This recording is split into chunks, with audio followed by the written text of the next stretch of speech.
স্থানীয় সময় মঙ্গলবার রুশ প্রেসিডেন্ট ভ্লাদিমির পুতিনের সঙ্গে প্রায় 90 মিনিট ফোন আলাপ করেন মার্কিন প্রেসিডেন্ট ডোনাল্ড ট্রাম্প। বহুল প্রতীক্ষিত এ ফোন কলের এক পর্যায়ে ইউক্রেন যুদ্ধের অবসান এবং একটি স্থায়ী শান্তি প্রতিষ্ঠার বিষয়ে একমত হন এই দুই রাষ্ট্রনেতা। এক বিবৃতিতে হোয়াইট হাউস জানায়, ইউক্রেন ও রাশিয়া উভয়ই এই যুদ্ধে বিপুল পরিমাণ প্রাণ ও সম্পদ হারিয়েছে। এই সম্পদ দেশ দুটির জনগণের প্রয়োজনে ব্যয় করা উচিত ছিল।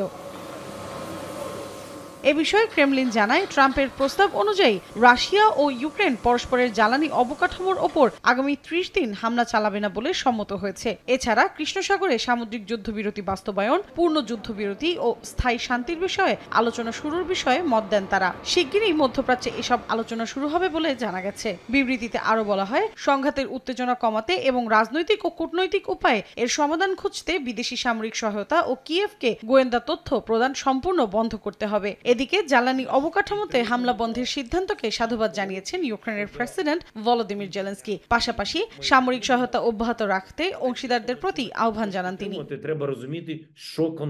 ঐতিহাসিক ফোন কলে যুক্তরাষ্ট্র রাশিয়া দ্বিপক্ষীয় সম্পর্ক জোরদারের বিষয়েও গুরুত্ব আরোপ করেছেন এই দুই নেতা। এতে দুদেশের বৃহৎ অর্থনৈতিক চুক্তি এবং ভূরাজনৈতিক স্থিতিশীলতা অর্জিত হবে বলে জানা গেছে। ট্রাম্প ও পুতিন আরো বলেন, মধ্যপ্রাচ্য ভবিষ্যতে সম্ভাব্য সহযোগিতার একটি অঞ্চল হতে পারে, যা সংঘাত প্রতিরোধে সহায়ক হবে।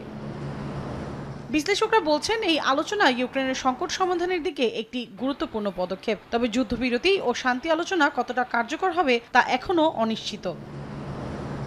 মৌসুমী সাথী, সময় সংবাদ।